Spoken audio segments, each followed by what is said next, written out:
He moves through the death and decay of the void. He doesn't remember his name. Everything's a blur. He feels pain in his stomach, in his arms, in his veins. He needs to find one of those flowers. The nectar, the sweet serum that gives strength. Strength for what? He remembers. The killers.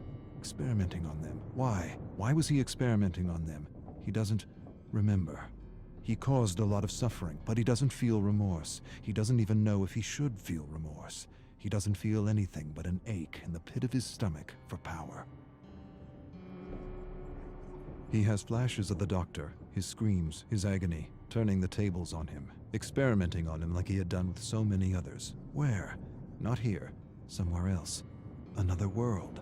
All of these survivors, marooned from other worlds. How does he know this? He doesn't remember. He remembers the experiments. What was he trying to understand? The nectar? The serum? The right dose? The right dose. To use without hurting himself. Too late. He feels the hunger. Not for food or drink, not for talk or fun. For a flower, a single flower, for serum. He knows the entity is watching him. He knows it, feels it inside his bones. He doesn't want to be snatched for another trial, to suffer or cause suffering. And to what end? The great horrible mystery of it all. He wants to understand this place. He does. But he senses that to know, to really know, would drive him mad. Madness, that's what this place is. The embodiment of madness. He doesn't want to be pulled into another trial. He wants to return home. He must return home. That's why he was studying the serum. It gave him insight. Insight to what? He doesn't remember.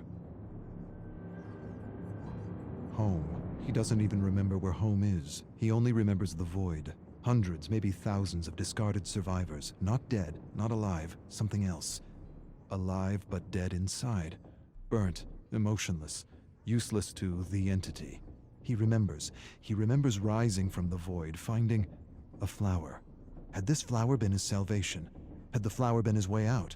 He falls to his knees and shouts at the abyss, and the abyss answers with silence. The silence is so deafening it hurts. He buckles over, climbs to his knees. He needs serum. He's lost. He doesn't know where he is. He sees things like tentacles reaching out for him from the fog, and he knows they're not real. None of it is. He's losing his mind if he hasn't lost it already. His eyes play tricks on him. He sees giant, nameless creatures looming over him. Doesn't matter. They're not real. None of it is. His hunger confuses him, oppresses him. He'd do anything for that feeling again. Anything. Even return to the trials. He would. He'd rip survivors and killers apart, limb from limb, for that feeling again. He begins to mumble words. A promise. One flower, and I will do anything.